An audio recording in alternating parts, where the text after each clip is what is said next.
We will now proceed to the third-party PC caucus. Would you like to share your time with the minister? Yes, please. Okay, please proceed. Go ahead. Well, thank you, Chair. Thank you, Minister and staff. It's a pleasure to once again delve into the numbers here in the Department of Culture and Tourism, one that, as you know, is of particular interest to me. And it's certainly good to see many familiar faces in the gallery. Minister, we're going to start easy for you. Last year I asked about a question about the total return to the provincial coffers by the tourism industry, and there was a bit of a confusion in your answers, but I'm sure this year will be a lot easier. Last year you told us the revenue to the province in 2013 numbers was 1.2 billion. Can you give us an update for 2014? And do we have anything more recent than that? Thank you. Well, I do have this. For a number of practical reasons, the Tourism Division research team has determined that it is not useful to do an economic impact assessment on an annual basis. The relatively small changes in overall tourism revenues on a year-to-year basis do not have a significant impact on economic measures such as jobs, companies, and supported in taxes. Statistics Canada is constantly changing and updating their methodology as well, meaning which is hard to go back and look at a back-to-back yearly comparisons. We're working very closely with our colleagues in economic development and trade to determine which economic impact model will best serve the interest of the industry. Now, the impact on the economic impact on Alberta's tourism industry: 8.3 billion visitor spending and expenditures in 2014, 2.9 billion to Alberta's GDP in 2013, 4.04 billion in total taxes in 2013, including 2.36 billion to the federal, 1.18 billion provincial, 496 million to local and municipal, resulting in 127,000 full-time direct and indirect jobs in 2013 and 1,900 businesses in 2013. Okay, so I'm quite familiar with the 2013 numbers, trust me. But are you to say that from 2014 and going forward, there's not going to be further tracking of the economic impact? Is that what I just heard you said? Because if it is, I'm stunned. Well, what I'm saying is that the comparison from year to year is not always the easiest thing to do, because the measurements that are being used to actually make those comparisons do not move sufficiently to actually give you an accurate picture. We are working with Stats Canada to ensure that we're getting information that actually makes sense, that allows us to compare across the country. As you probably can imagine, it's difficult to track a visitor who lands in Vancouver and then makes their way to Calgary, or vice versa, right? So those are the kinds of things we need to figure out. We need to actually understand how the different jurisdictions are tracking their visitors and how they're sharing information, because right now we're not doing that. Mr. Chair, I can assure you that I'm familiar with how the different provinces track their visitor numbers. And I can tell you that we have had this struggle now for years, and that it's not a new problem. And last year we talked about this, and we talked about having 3-year-old data in some cases, sort of like having your speedometer tell you how fast you were going 5 miles ago. It doesn't help. And so, Mr. Chair, I guess I'm absolutely shocked to hear what I think I'm hearing, and that is that we're going to stop measuring economic impact of the tourism sector in our province. Tell me that that's not what you just said. What I'm saying here is that we are going to look at the work that Stats Canada is doing to ensure that we have comparable information and setting up the methodology that is useful in the long term. But comparing from year to year, from research that we do in the province, it's not accurate. It doesn't actually give us the information we need. Okay, well, I'm going to then just ask, do you have a target for developing a specific metric so that whether it's consistent with past year's practice or not, do you have a target, or are you consulting with your colleagues, other tourism ministers across the country, to get a specific metric? Because to me, if you're not measuring something, you can't manage something. And it's just shocking to me that you would just say, well, it's really hard to measure, therefore we're going to just give up on measuring it. That's not what I'm saying. I'm saying we're going to be working on the methodology to come up with the common language that we can actually use to compare. That's great. If I could urge you to, as soon as you have that developed, if you could report back to us, because to me that's that's a really critical matter. And, I'm concerned because, as you know, Minister, and I'm not sure how much this document is guiding the ministry anymore, but it is a document that was put in place. It's the only multi-year tourism planning document of any province in Canada that set out a $10.3 billion target for 2020. Now, are we still on track for that? Are we still going to, or are we now simply just not going to know because we have different meanings and methods of measuring it? So the actual tourism framework that was released in 2013 set a target of growing tourism to $10.3 billion by 2020, as you indicated, in line with much of the work that was undertaken with the framework. Culture and tourism continues to work closely with Travel Alberta industry stakeholders and all others to come up with to work closely. Orders of government to grow the tourism industry beyond the $10 billion in expenditures by 2020, contributing to, of course, economic diversification, job creation, and quality of life. So tourism has been absolutely identified as one of the strategic priorities for economic diversification and job creation for the government.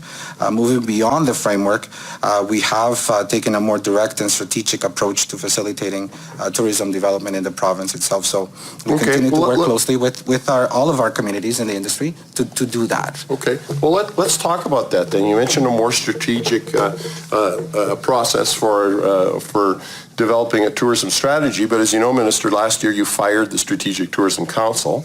And last year, when we were doing estimates, you said specifically that you anticipated obtaining that information from the Premier's Advisory Council on the Economy, as well as the Department of Economic Development and Trade.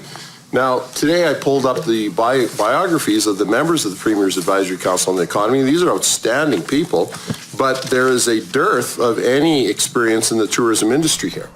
And I guess I'm wondering, what specific strategies have you received from either the Premier's Advisory Committee or the Department of Economic Development and Trade? What specific strategies have you received from these organizations? Who is providing that strategic advice? And what specific strategies are you now adopting as a result of that advice that you've received? Well, I can tell you that right now, culture and tourism is working very closely with economic development and trade to ensure that tourism is a key piece of our economic development strategy. As Minister, I sit on the Economic Development and Trade Committee. Economic development, and I have the opportunity to present at that table the challenges that we face in growing and diversifying our economy. We meet on a regular basis with members of the tourism industry, with Economic Development and Trade, CITC and AITC as well, and we continue to work on the strategy for development of our strategy in Mexico, and continuing the work with the China market. Well, Minister, forgive me, that's all good. But again, you had a body of 17 people with considerable experience in the tourism industry to provide you with that strategy. I asked the question, who is providing you with that strategy now? I didn't ask you, who are you meeting with yourself? I asked, who is providing you with the strategy? Last year, you indicated it would come from the Department of Economic Development and Trade and the Premier's Advisory Committee. So I'm asking, what strategy have you received and who has provided you with that strategy?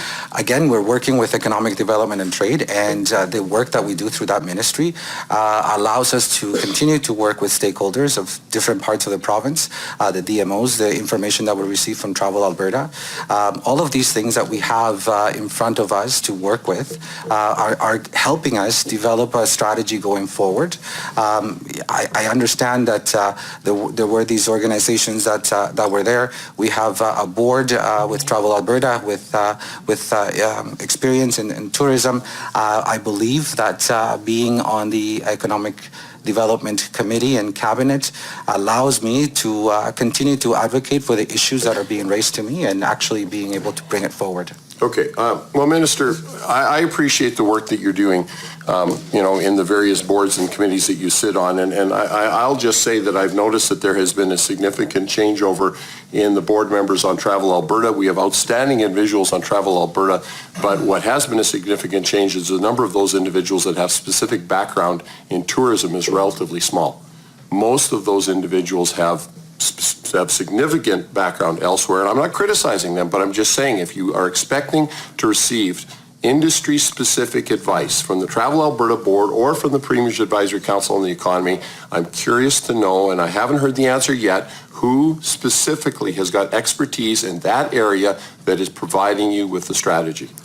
What I'm answering to you is that we have several people within the different ministries who are experts who provide information, advice to me as minister, to us as cabinet, that is going to continue helping us on a way forward to support the industry, to grow it, and to develop the kinds of strategies. You know, we can look at frameworks and we can look at all these models, but we actually have to get down to doing the work of actually implementing those ideas, and that's exactly what we're doing at the committee. No argument there at all, Minister. No argument whatsoever. So just a few minutes ago, you told us that you were developing a strategic plan for culture.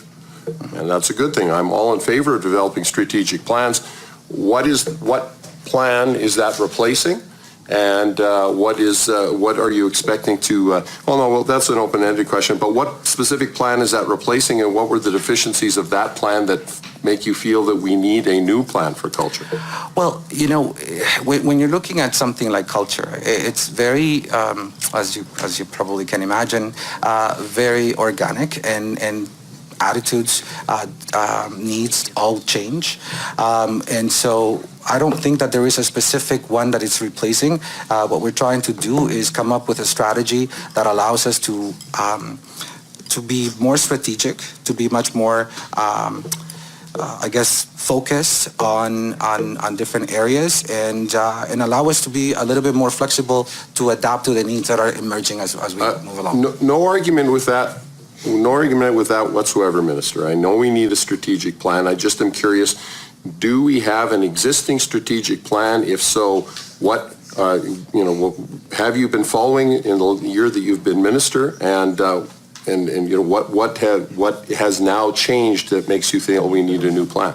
Sure, absolutely. The frameworks and the different plans that have been there have definitely guided the work of the different departments, and I think that what I'm hearing from stakeholders as I meet with them, and they tell me that some of the issues that they're facing that they would like to see movement on, and so these are the kinds of things that I want to sit down with the officials and figure out how we can adapt what already exists and improve it. Fair enough. No, fair enough. So what is the name of the cultural plan that you have been working off of for the last year? Yeah, it's the Cultural Industries Action Plan, and it's new. It's not replacing anything. Okay. Well, what has happened to the Spirit of Alberta?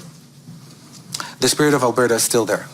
Okay, so it is still being followed. Okay, Absolutely. So on the topic of long-term plans, we talked a little bit about the tourism framework.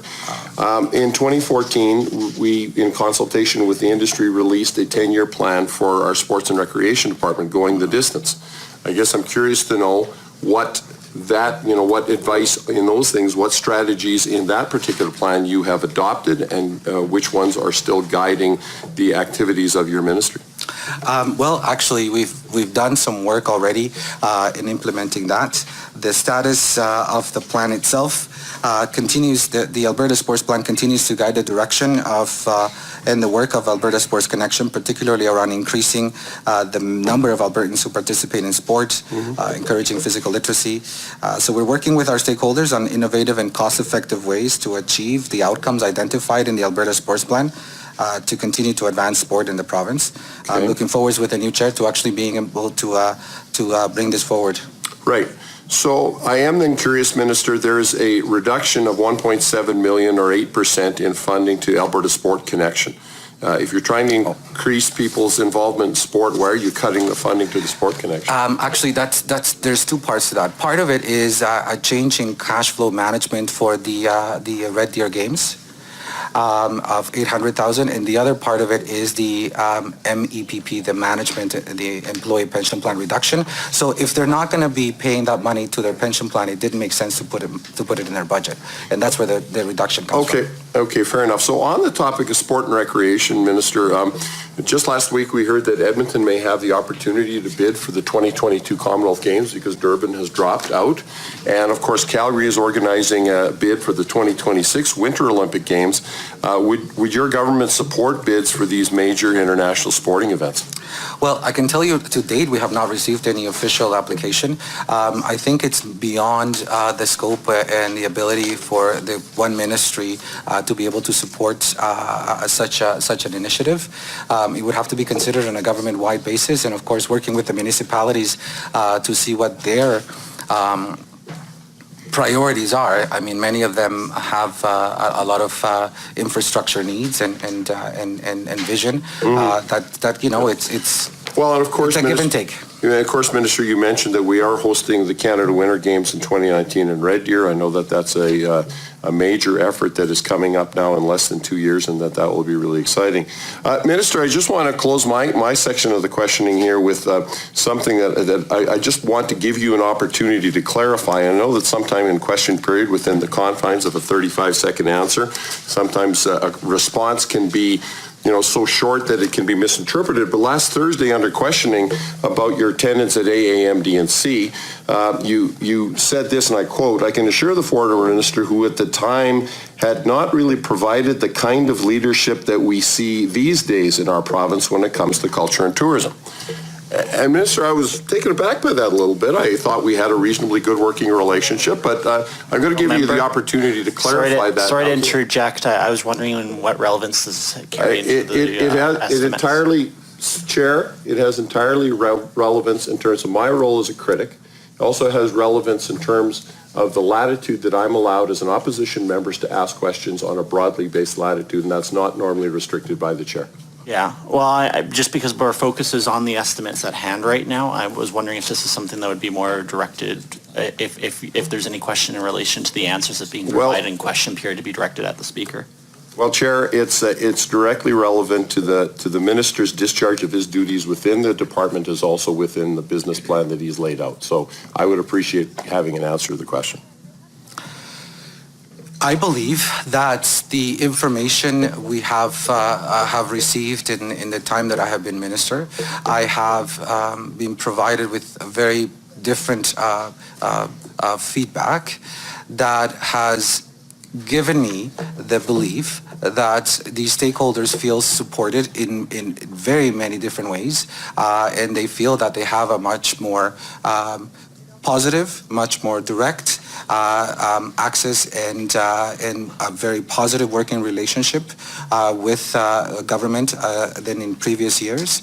The opportunity that I've had to develop those relationships and to cultivate some of the work that we're doing together has also indicated to me that the way in which tourism was seen did not occupy the importance that it does today in our government, not being, for example, part of a overall economic development strategy, or being able to participate in the economic development committees that we now participate in. So I do believe that we have seen a difference in the level of engagement, a level of cooperation, and it's largely positive and has improved over the years. Well, Minister, you know what? I don't think it's going to be productive for us to get into an argument about who we're hearing from and the stakeholders we're hearing from. But I will tell you, for the record, I'm hearing something completely and totally